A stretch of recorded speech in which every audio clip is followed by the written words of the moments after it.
à votre disposition pour répondre à vos questions. Bien, merci Monsieur le Président. Alors avec vous, on va inaugurer aussi aujourd'hui une nouvelle façon de procéder à nos auditions telles que le bureau l'a validé, dernier bureau. Après chaque orateur, la parole sera donnée pour une réponse d'un temps comparable à la personne auditionnée, en l'occurrence vous. Donc orateur de groupe 2 minutes et pour les questions supplémentaires 1 minute. Et évidemment, pour que ça soit intéressant, tant que faire se peut, il faut essayer de ne pas répéter les mêmes questions, sinon on aura les mêmes réponses. Voilà. Bon. Je vais commencer par celle-ci. Alors j'ai plusieurs questions à vous poser. Alors pour l'année 2024, le gouvernement avait retenu à l'automne 2023 une prévision de croissance que vous aviez alors qualifiée d'optimiste déjà.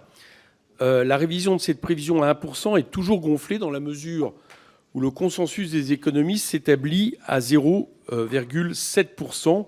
Selon le FCE, c'est même plutôt 0,5% qu'il faudrait prévoir avec notamment, j'allais dire, les conséquences que vous-même vous venez de noter à court terme de la baisse des dépenses publiques sur l'activité économique. Bien. Quelque part, ces chiffres, vous l'avez dit aussi, étaient également, vous aviez également jugé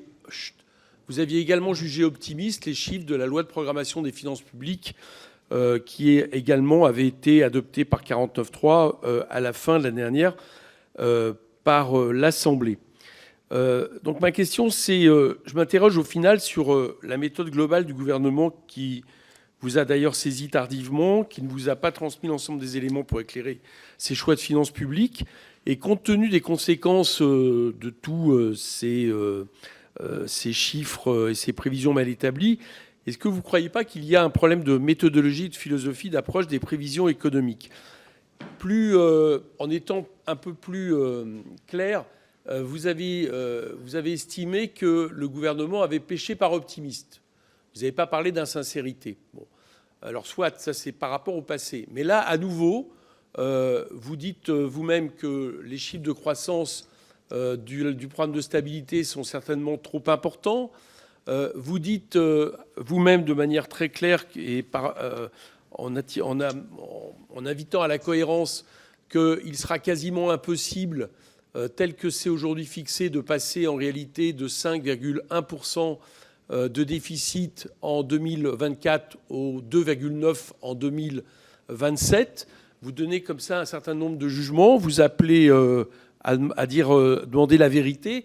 Donc si ces choses-là ne sont pas modifiées en fonction de vos prévisions, est-ce que là, on ne peut pas parler d'insincérité sur ce qui nous est proposé ?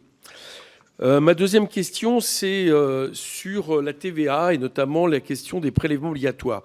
Vous l'avez dit vous-même, une des raisons de la baisse des recettes en 2023, c'est très certainement dû au transfert de toujours plus important de TVA qui est volatile par essence, j'allais dire. Bon. Donc on s'aperçoit que depuis quelques années, on a une utilisation de la TVA un peu pour compenser toutes les dépenses. La CVAE, la taxe d'habitation, les exonérations de cotisations, ce qui d'ailleurs pose un problème en termes de fiscalisation rampante des prestations de la protection sociale. Et aujourd'hui, l'État ne perçoit plus que 46% du produit de TVA.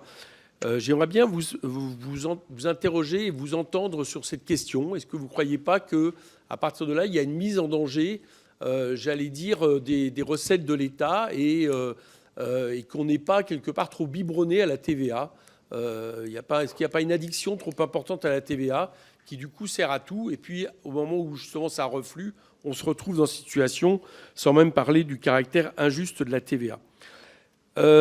Vous dites que votre objectif, évidemment, et de façon par essence, le Haut Conseil est fait pour ça, c'est la question de la réduction des déficits.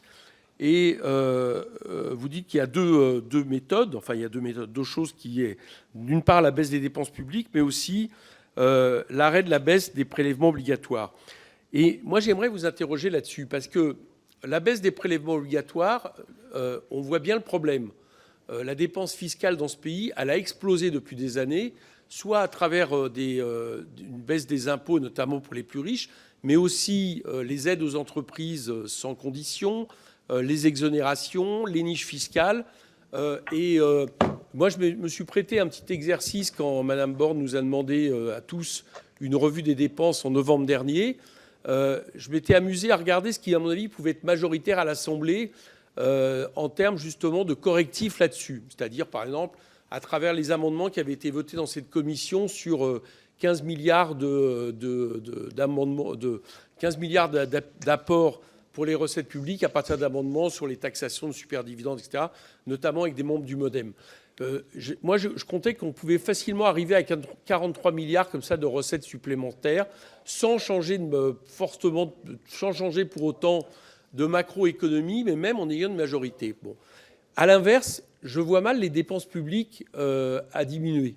Tout simplement parce que, on le constate, il y a eu 10 milliards, par exemple, qui ont été demandés par l'État récemment pour contrebalancer la croissance trop optimiste de 2024.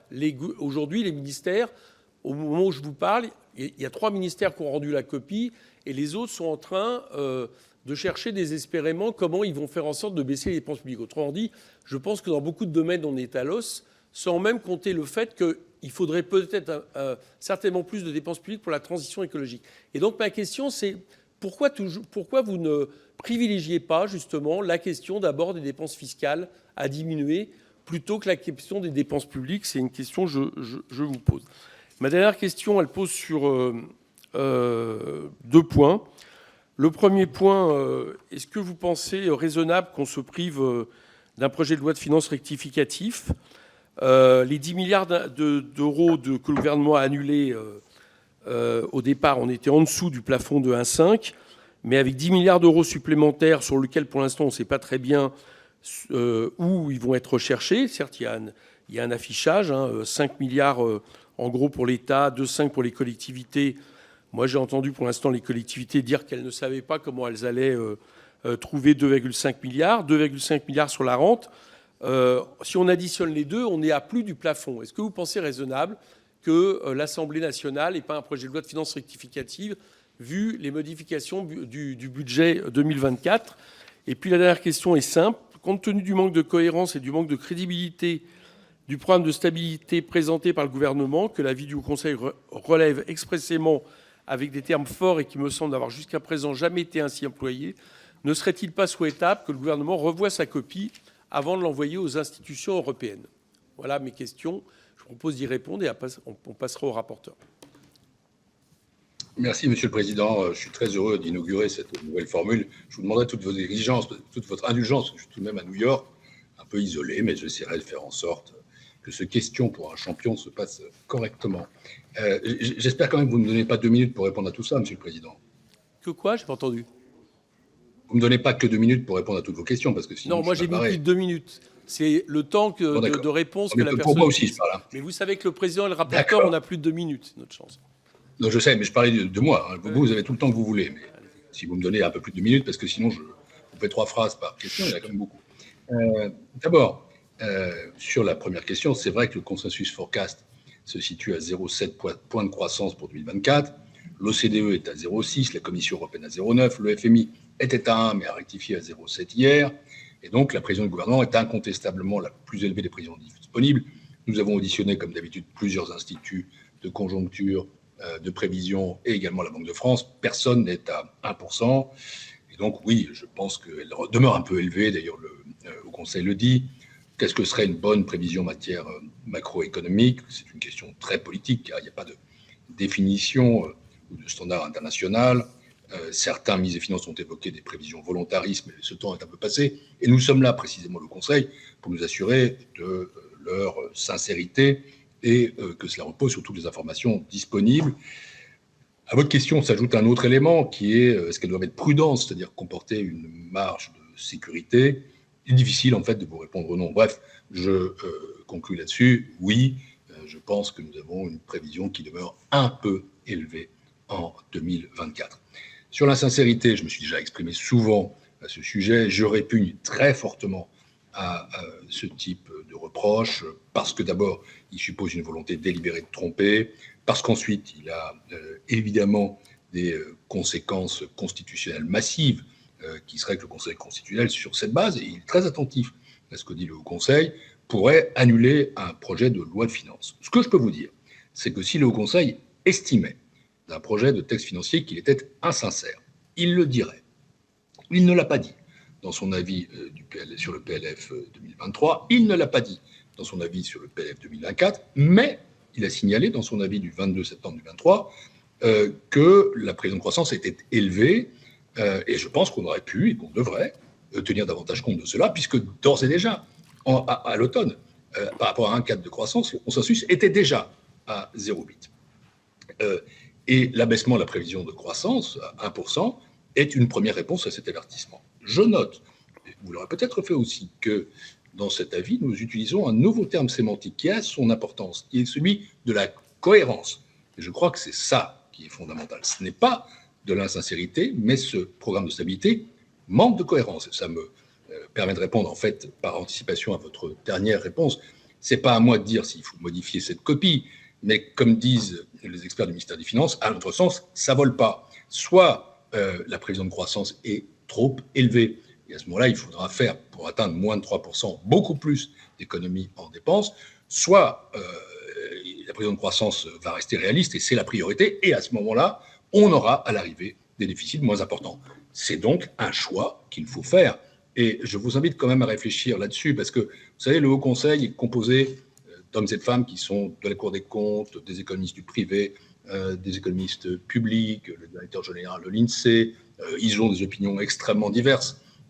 Et tous sont tombés d'accord sur le fait que, ça manquait de cohérence en pratique, et c'est quand même quelque chose qui est, je crois, sans doute un des messages forts de cet avis.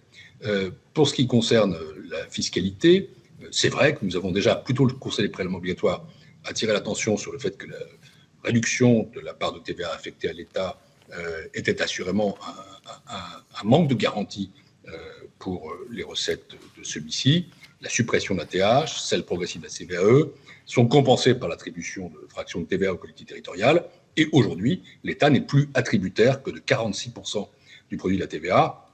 Or, c'est le principal impôt strictement corrélé à la croissance économique. Son attribution croissante à d'autres organismes que l'État a pour conséquence de rendre les recettes fiscales de l'État plus sensibles à des impositions plus volatiles, et notamment à l'impôt sur les sociétés.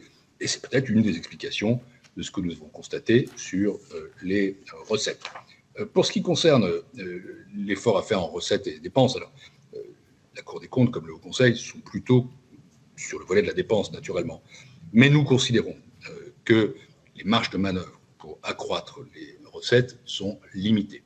C'est vrai que par rapport aux baisses d'impôts, nous avons là un raisonnement de cohérence qui consiste à dire que dans la situation compromise de nos finances publiques, nous n'avons pas en réalité les moyens de faire des baisses d'impôts sèches. Le gouvernement est libre de voter des baisses d'impôts naturellement, ça c'est le débat public. Mais s'il le fait, à notre sens, il faut absolument qu'elles soient compensées par des économies supplémentaires qui doivent être incluses dans l'équilibre qu'il a, et c'est le sens de notre message. Pour le reste, sur les dépenses fiscales, nous avons publié notre note thématique l'année dernière avec 4 leviers d'action qui méritent, je crois, toute votre attention. Et en fait, pour terminer, Monsieur le Président, peut-être par un point de nuance par rapport à vous, si vous le permettez, vous dites qu'on est à l'os. Nous avons quand même 57% de dépenses publiques dans le PIB, avec un taux de satisfaction sur les services publics qui n'est pas toujours le meilleur. Et je ne pense pas qu'on puisse dire que nous soyons à l'os. Je crois qu'il y a des dépenses qui en réalité sont peu efficaces ou insuffisamment efficaces. Et on peut et on doit agir prioritairement par une maîtrise des dépenses en fondant cet effort sur la qualité de la dépense publique. Mais c'est vrai que prioritairement ne signifie pas exclusivement. Et encore une fois, je suis trop démocrate, trop respectueux des institutions de mon pays, trop respectueux du débat public pour considérer que le débat fiscal serait forclos ou interdit. Il ne l'est pas. C'est naturellement pas un tabou. Mais ce n'est pas nous qui allons l'ouvrir. Merci.